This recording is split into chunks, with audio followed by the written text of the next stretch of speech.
Então, de volta ao terceiro bloco do Antenados na Geral, estamos falando sobre casamento e talvez aí os acidentes e problemas de percurso que acontecem numa aliança, num relacionamento a dois.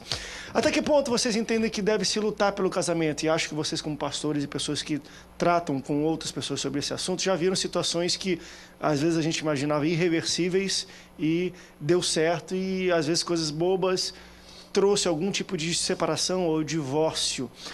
E qual é a motivação de uma pessoa para segurar o casamento, para segurar? Você acha que uma pessoa que às vezes larga de mão muito facilmente é porque ela queria separar mesmo, não estava feliz ou não tinha certeza da sua escolha? Até que ponto deve se lutar para manter um casamento saudável e vivo?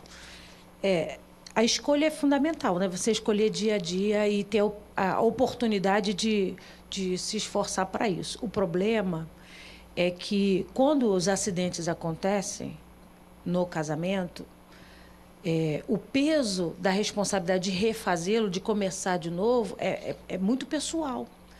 Se eu decido reconstruir uma vida conjugal depois de um grande acidente, né, independente de qual seja, eu tenho que, primeira coisa, eu tenho que estar decidida a afogar no mar do esquecimento aquilo. Porque se aquela situação torna a se repetir, ou pelo menos a parecer que vai se repetir, eu vou manifestar toda a minha indignação, minha ira, a minha raiva, o meu descontentamento em cima do que já aconteceu. E o perdão no casamento é isso, é você esquecer mesmo. Então não adianta você passar por uma experiência que infelizmente aconteceu, um adultério, e você permanecer num casamento se você não está disposto a perdoar de verdade. Aquilo vai se tornar uma arma diária. Então qualquer coisa que o marido fizer, vou defender o meu lado, né? Deixou a toalha molhada em cima da cama, a briga não vai ser por causa da toalha, a briga vai ser porque você é adúltero, porque você é um sem vergonha, porque você não leva o casamento a sério. Porque, na verdade, o problema não é a toalha. O problema é que a situação do passado não foi bem resolvida. É o que eu sempre falo na igreja. Você tem que medir o que é peso de defeitos, vamos falar assim, de diferença, né? Defeito é feio, né? De diferença. Então, assuma essa responsabilidade. Não, ele tem chulé e o chulé não dá para mim. Então, assuma que não dá e seja verdadeiro. É muito mais bonito do que você dizer assim, eu estou tolerando o chulé, mas é mentira. Porque eu tolero hoje, amanhã eu vou jogar na cara dele e depois eu vou jogar. Eu faço a vida do meu companheiro um inferno. Quando porque eu não você sou se bem torna resolvido. Transparente, você dá a possibilidade de resolução para a situação. Exatamente. Ah, eu não aguento o seu chulé. Então tá, o que a gente vai Compra um fazer? Exatamente. Vamos resolver juntos. Mas às vezes não dá. Você ronca demais. Então vamos colocar um tapão no ouvido, vamos colocar um alargador nasal. Gente, é simplesmente ser transparente. Exatamente. Não, eu ronco agora que meu mundo caiu, vou magoar, vou precisar de terapia. Pelo amor de Deus, seja transparente. Exatamente. Eu lembro uma coisa muito pessoal, muito pessoal. No início do nosso casamento, eu sentei com a Bianca nas nossas pautas de reunião pré-casamento, né, por causa de tudo que a gente sofre por causa da mídia, e a gente começou a falar isso, e foi tópico por tópico, desde reações a determinadas situações até tipo de sexo. A gente foi simplesmente muito transparente. E eu lembro que eu falei com ela brincando, isso é muito pessoal, tá? Não faça isso não. Mas eu falei com ela brincando assim, amor, sabe o que a gente precisa aprender? Porque nós viajamos demais, nós vivemos cansados, nós trabalhamos muito. Então, a gente, do lado no criado mudo, sempre vai ter uma aspirina e uma garrafa de catuaba. O dia que você tiver com dor de cabeça, você só abre a gavetinha e pronto, você vai me fazer feliz. O dia que eu estiver tão cansado que não tem, você abre a gavetinha, toma, amor, eu vou te fazer feliz. Qual é o problema? Não, hoje eu não quero, vou destruir meu casamento por causa disso. Pelo contrário, a gente vai rir e vai continuar sendo feliz um com o outro. Mas foi interessante colocado mesmo pela pastora, e eu concordo no sentido de, às vezes existem falhas que a gente parece que não corrige ou não trata elas bem, e toda vez elas vão aparecendo, né? No futuro você briga, é aquilo que ela falou, por causa de uma toalha, já joga todo o passado na cara da pessoa, tem uma hora que não vai ter como segurar esse troço, não. Existe esse problema, o medo do confronto dentro do casamento. Você forja uma felicidade, uma paz, que na verdade não existe. Você tem medo de confrontar, você tem medo de colocar as cartas na mesa e dar ruim, né? Mas aí, na hora de uma briga, quando a coisa fica insuportável, você pensa em divorciar, aí começa a se falar a verdade. Mas começa a se falar a verdade um para o outro já num ambiente hostil, onde você já não está interessado em resolver, você só quer jogar na cara porque está saindo fora e está explicando e está dizendo por que está saindo, né? Ou seja, não evite confrontos. Tem um ditado que diz, caminho que não se passa cria mato. É verdade. Né? Só que o problema está ali, tampado pelo mato. Esse caminho tem que ser percorrido, né? Está conflituoso, trata o problema.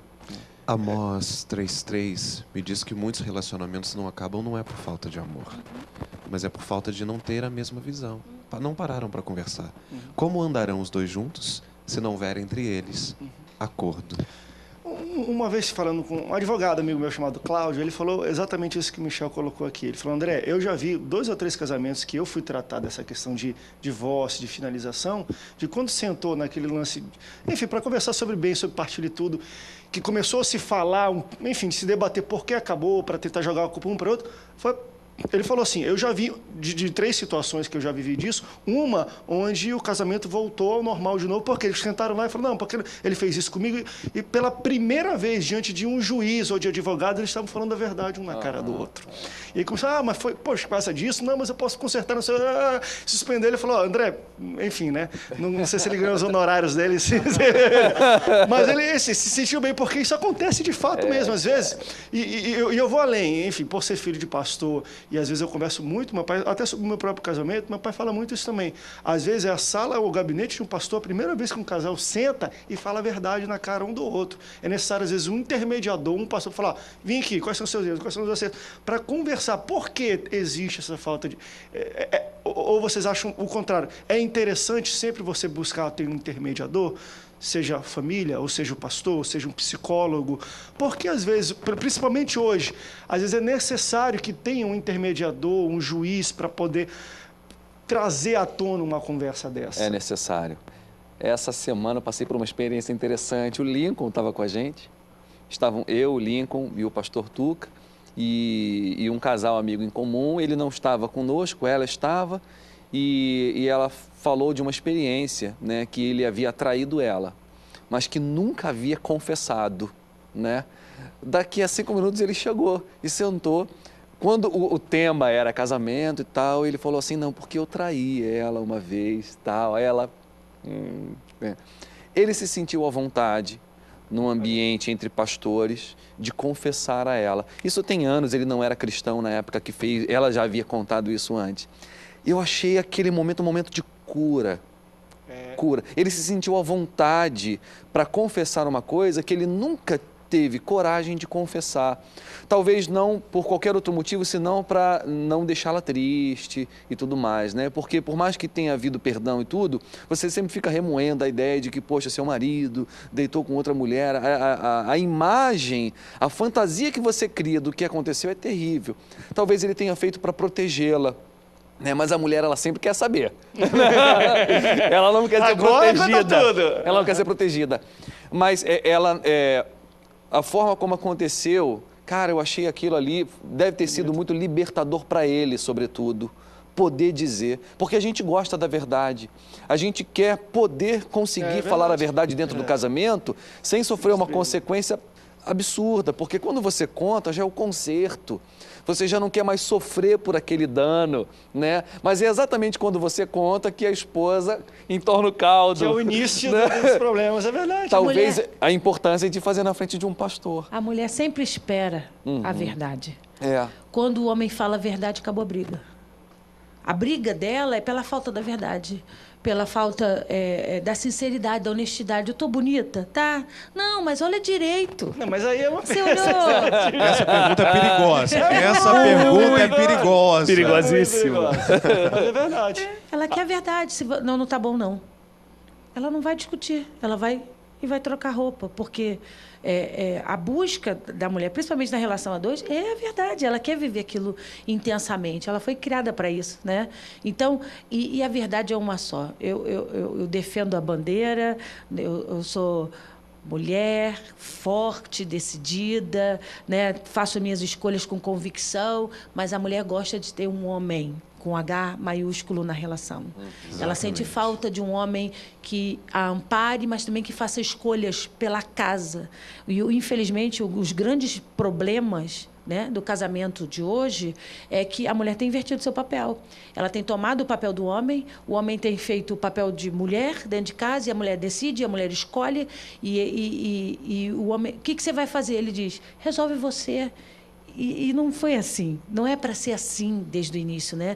A gente tem que conversar, é no amor, é na graça, mas, no fundo, a mulher espera que o homem se posicione e que ele diga, o caminho é esse, amor. É por aqui que nós vamos trilhar. Ela quer ser protegida. Ela quer ser protegida. Ela é a parte mais frágil. Por mais que ela seja extremamente forte, extremamente guerreira, ela nasceu para ser a parte mais frágil. Exatamente. Ela pode ser a dona de uma mega multinacional. Ela quer ter um homem que cuide, que ampare, que a proteja, que a defenda de um empregado, de um homem na rua. E isso faz parte. A sinceridade, muitas vezes, ela não acontece porque você tem medo da reação da pessoa. Você não quer dizer porque você acha que você vai saber lidar com aquele problema, então você não quer magoar a pessoa. Mas, na realidade, você não sabe lidar com aquele problema. Você vai acumulando pequenos problemas. Daqui a pouco, qualquer reação da outra pessoa, você já pega todo aquele caminhão de pequenas pedrinhas, ele já virou um montante. E aí a outra pessoa leva um susto e fala, mas por que você está tão agressivo? Por que você está com tanta raiva de mim? Você nem sequer sabe expressar. Você não sabe explicar o porquê. Mas aquele monte de coisinhas que você não foi falando, olha, eu não concordo com isso. Ah, mas eu vou fazer. Tudo bem. A gente tem a mania de dizer, eu respeito a sua opinião. Entendeu? Mas eu não concordo. Deixa eu levantar uma pergunta que eu acho aí interessante. E acho que tem duas fases para essa pergunta. Uma pessoa que está entrando num novo relacionamento, ou o esposo, ou enfim, né, o futuro esposo, a futura mulher dele, já veio de um outro relacionamento, de um outro casamento. Vocês acham que essa experiência de um casamento prévio, né, do parceiro ou da pessoa que está vivendo isso ajuda por causa de maturidade, porque já passou por uma situação parecida, sabe mais ou menos como é que é, ou isso atrapalha no novo casamento? Conheço os dois casos. Eu acho que não pode ser regra, né? Conheço casos que foi ótimo. A pessoa assumiu seus erros, né? Identificou tudo que ela fez de errado no casamento e se corrigiu, se posicionou e decidiu manter aquele casamento agora para sempre, com posicionamento diferenciado.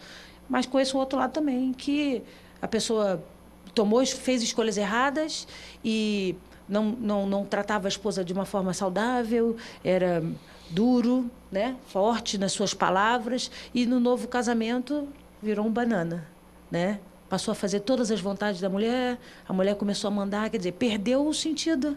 Ele não se curou, na verdade, ele transferiu o seu posicionamento. Ele não entendeu por que ele era duro